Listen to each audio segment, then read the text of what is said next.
que ayudan a defender las costas y el cielo de América.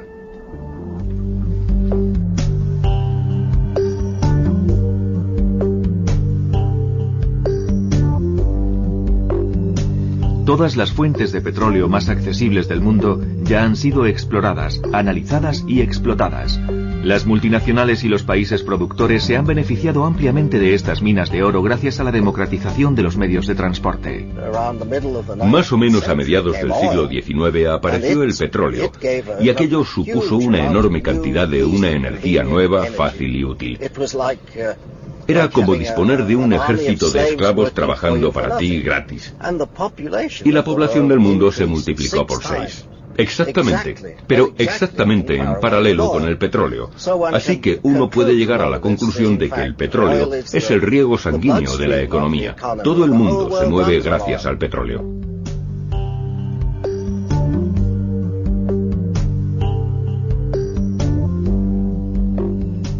En los Estados Unidos, incluso para gente relativamente pobre, es imposible trabajar si no tienes coche. Así que son consumidores forzosos.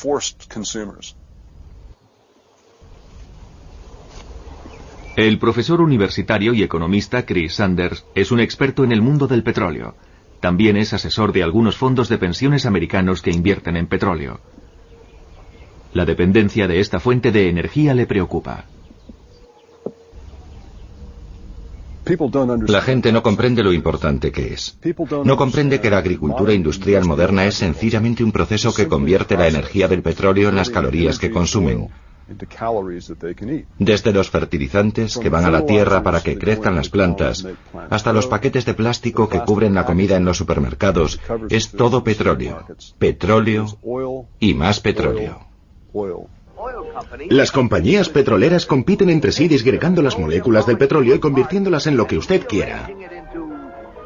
Telas, cepillos de dientes, llantas, insecticidas, cosméticos, herbicidas, todo un universo de productos que facilitan la vida sobre la Tierra. El negocio del petróleo es probablemente el mayor que hay en el mundo y supone una enorme riqueza para los países. Hoy por hoy, en Oriente Medio, por ejemplo, el coste de producción del petróleo todavía es de 5 a 10 dólares. Y lo están vendiendo a 50. Así que eso significa que cada barril deja 40 dólares de beneficio. Eso es lo que yo llamo especulación. Es una especulación con la escasez. No tiene nada que ver con el coste de producción. Así que en el fondo es injusto. Y debo decir que en mi trabajo terminé siendo ejecutivo de una compañía petrolera y descubrí, eran muy pocas las veces en las que llegaba a decir la verdad. La dirección de mi propia empresa deseaba ofrecer cierta imagen. El gobierno quería dar cierta imagen. Así pues, viviendo en ese mundo de imágenes, no resulta sorprendente que todo el mundo intente desarrollar la imagen que se supone que debe dar. Mentiras, ilusiones, abusos.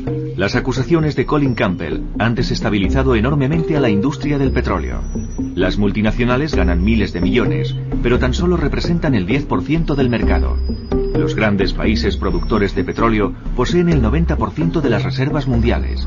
¿Por qué mantener las mentiras y las ilusiones desveladas por Campbell? ¿Existen realmente suficientes reservas hoy por hoy entre los productores para poder satisfacer la creciente demanda que estamos viendo? Creemos que la respuesta es no. Arabia Saudí ha estado jugando la baza del productor decisivo durante la mayor parte del periodo posterior a la Segunda Guerra Mundial, gracias a las amplias reservas de las que disponen.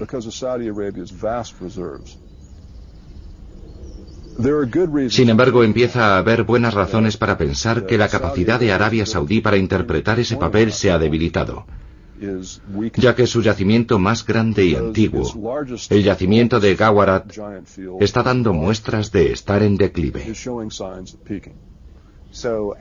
Al igual que todos los importadores de petróleo del mundo, ¿No le gustaría a usted saber que quien quiera que sea quien le suministra el petróleo hoy en día podría seguir suministrándole la misma cantidad de crudo, digamos, en 5, 10 o 15 años? Ahora mismo no disponemos de esa seguridad, ni disponemos de un proceso que confirme que esos elevados niveles de producción y volúmenes de importación son posibles. Ahora mismo simplemente se nos dice que aceptemos la palabra de los exportadores, en este caso del más importante, Arabia Saudí. Durante más de 70 años, Arabia Saudí se ha desarrollado y ha prosperado gracias al boom del petróleo. Los líderes del país fueron convencidos hace tiempo por las compañías petrolíferas occidentales de que su petróleo era un recurso prácticamente ilimitado. Sin embargo, hoy Arabia se muestra prudente. No pierden tiempo en decir que son capaces de producir 15 millones de barriles al día durante más de 100 años. Pero al mismo tiempo se niegan a informar a sus clientes del estado de sus reservas. ¿Por qué? El hecho de que sean tan reticentes a permitir que se clarifique cuáles son sus reservas me dice que probablemente pretenden tener más de lo que realmente tienen. Porque en cierto sentido, y particularmente en esos países, el petróleo es poder. Y por consiguiente, les gusta exagerar ese poder de alguna manera. Todos sus yacimientos corren el riesgo de agotarse en algún momento en un futuro cercano, y podría ser dentro de 7 años o dentro de 5 o el próximo mes, y por ahora no tenemos un sistema de recogida de datos que nos permita hacer un seguimiento.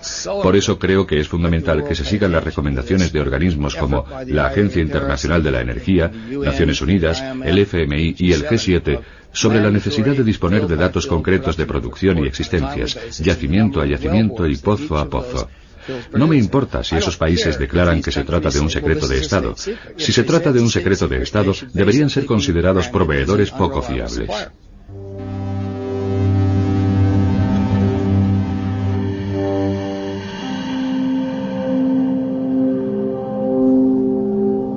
Conseguir que sea obligatorio hacer un inventario de las reservas es la gran lucha de Matt Simmons. De momento, la producción y comercialización del crudo se basa en un sistema comercial regido por el secreto y la discreción. El crudo que se extrae de las plataformas del Mar del Norte llega al puerto industrial de Teesside en el norte de Inglaterra a través de oleoductos submarinos.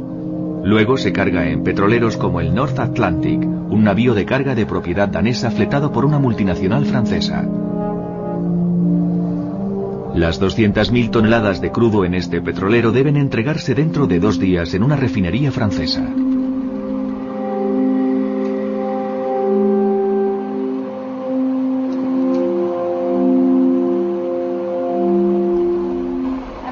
Estoy observando las cifras del panel para comprobar que los depósitos se llenan equilibradamente.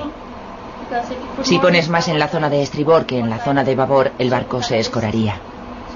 Por eso debemos controlar que los niveles sean constantes. Solo faltan 25 centímetros del depósito número 1. Así que casi hemos terminado.